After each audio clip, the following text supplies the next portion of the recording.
स्वागत है आज की ताज़ा खबरों के इस शो में जिसका नाम है कोच टुडे हिंदी। मेरा नाम है सैयद आमिर हुसैन और आइए बिना किसी देरी के आज की सुर्खियों से शुरू करें। ब्रेकिंग न्यूज में न्यायालयों द्वारा घोषित वक्फ प्रभावित नहीं होने चाहिए। सुप्रीम कोर्ट ने वक्फ संशोधन अधिनियम को चुनौती पर अंतरिम आदेश पारित करने का प्रस्ताव रखा। उर्दू का जन्म भारत में हुआ, यहीं फली फूली। सुप्रीम कोर्ट ने महाराष्ट्र नगर पालिका में उर्दू साइन बोर्ड लगाने के खिलाफ दायर याचिका खारिज की। अब भारत में भी होगी व्हाट्सएप के खिलाफ उपभोक्ता शिकायतों पर सुनवाई। केरल में आरएसएस मेंबर की हत्या के मामले में सुप्रीम कोर्ट ने एनआईए से पीएफआई सदस्य की जमानत रद्द करने के लिए विशेष अदालत या हाई कोर्ट जाने को कहा।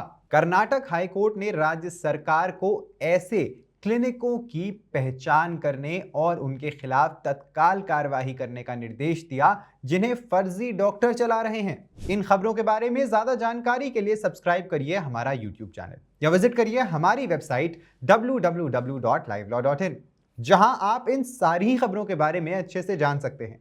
लाइव लॉ हिंदी पे आपको हिंदी में सारी ताजा अपडेट्स भी मिल जाएंगी। अगर आपको ये वीडियो पसंद आया है तो इसे लाइक करिए और कमेंट करिए अपने व्यूज। हमें YouTube पर सपोर्ट करने के लिए हमारे वीडियो को ज्यादा से ज्यादा शेयर करिए, क्योंकि आप हमें सपोर्ट करके लीगल जर्नलिज्म या कानूनी पत्रकारिता को प्रमोट कर सकते हैं। चलिए अब बढ़ते हैं आज की खबरों की ओर। क्या सरकार तय कर सकती है कि वक्फ क्या है और इसे कौन प्रबंधित कर सकता है? सदियों पुराने इतिहास और अदालती फैसलों के बावजूद सुप्रीम कोर्ट वक्फ संशोधन अधिनियम 2025 को चुनौती देने वाली कई याचिकाओं पर सुनवाई कर रहा है। बड़ी चिंताएं सामने आई हैं। मुख्य न्यायाधीश ने कहा है कि अदालतों द्वारा वक्फ घोषित की गई संपत्तियां, चाहे वे सदियों पुरानी हो या नहीं, सिर्फ इसलिए गैर वक्फ नहीं मानी जानी चाहिए कि उन्हें गैर वक्फ नहीं माना जाना चाहिए क्योंकि सरकार ने जांच शुरू कर दी है। कोर्ट वक्फ बोर्ड या सेंट्रल वक्फ काउंसिल में गैर मुसलमानों को शामिल करने के पक्ष में नहीं है। उसका कहना है कि ये संस्थाएं धार्मिक मामलों का प्रबंधन करती हैं और इनमें मुस्लिम सदस्य होने चाहिए। एक्स ऑफिशियो सदस्यों को छोड़कर वरिष्ठ वकीलों ने तर्क दिया कि वक्फ बाय यूजर की अवधारणा को हटाना खतरनाक है। भारत की 8 लाख वक्फ संपत्तियों में से लगभग आधी वक्फ बाय यूजर हैं, जो अक्सर सदियों पुरानी होती हैं और जिनके कोई दस्तावेज भी नहीं होते। नए कानून में यह भी कहा गया है कि वक्फ बनाने के लिए किसी व्यक्ति को 5 साल तक प्रैक्टिसिंग मुस्लिम होना चाहिए, जिस पर तीखे सवाल उठाए गए। कल सुप्रीम कोर्ट अंतरिम आदेश पर फैसला सुनाने से पहले अंतरिम दलीलें सुनेगा। महाराष्ट्र में एक नगर पालिका के साइन बोर्ड पर उर्दू के इस्तेमाल की चुनौती को खारिज करते हुए सुप्रीम कोर्ट ने कल चेतावनी दी कि भाषा विभाजन का कारण नहीं बननी चाहिए और भारत जिसकी भाषाई विविधता की कारण सराहना की जानी चाहिए।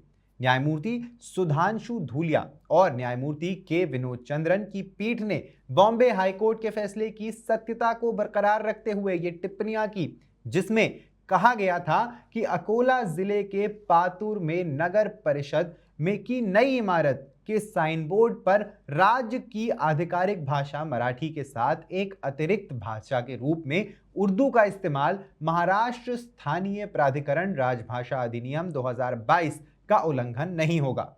जस्टिस धूलिया द्वारा लिखे गए फैसले में टिप्पणी की गई है कि संविधान की अनुसूची 8 के तहत मराठी और उर्दू समान स्थान पर हैं।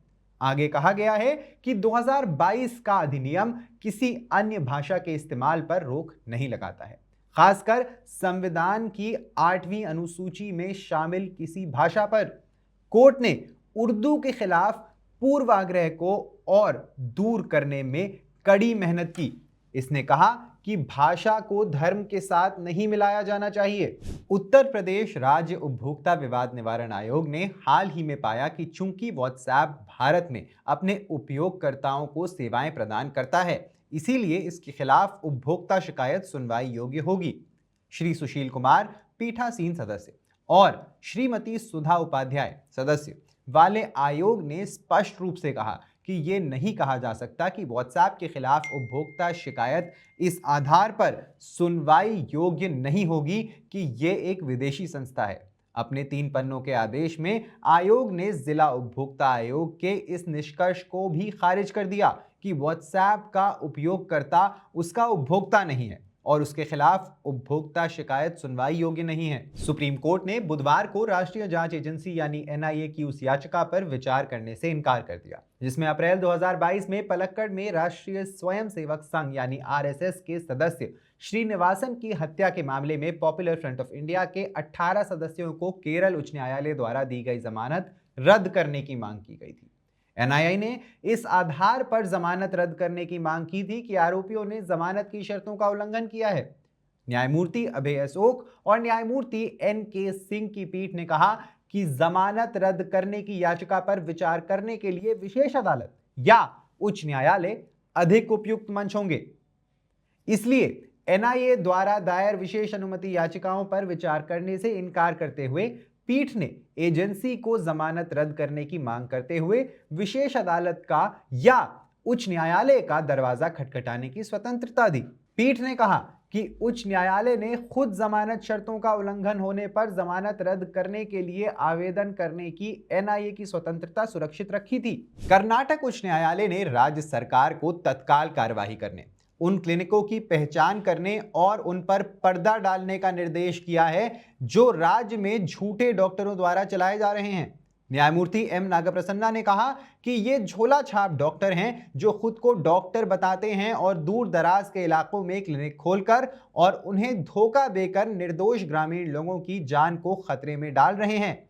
ऐसे मामलों में तेजी से वृद्धि हुई है जिसके परिणाम स्वरूप हर जगह ऐसे क्लिनिकों की भरमार हो गई है जिन्हें खुद को डॉक्टर बताने वाले लोग खोल रहे हैं। ये समझ से परे है कि राज्य ऐसे क्लिनिकों के परिसर के प्रति या प्रसार के प्रति कैसे बेखबर है और उनसे कोई कार्यवाही क्यों नहीं शुरू की गई है। इसीलिए राज्य को तुरंत कार्यवाही करनी चाहिए, ऐसे क्लिनिकों की पहचान करनी चाहिए और उन क्लिनिकों पर पर्दा डालना चाहिए जो इस मामले की तरह झूठे डॉक्टरों द्वारा चलाए जा रहे हैं और ये सब कानून के अनुसार करना चाहिए।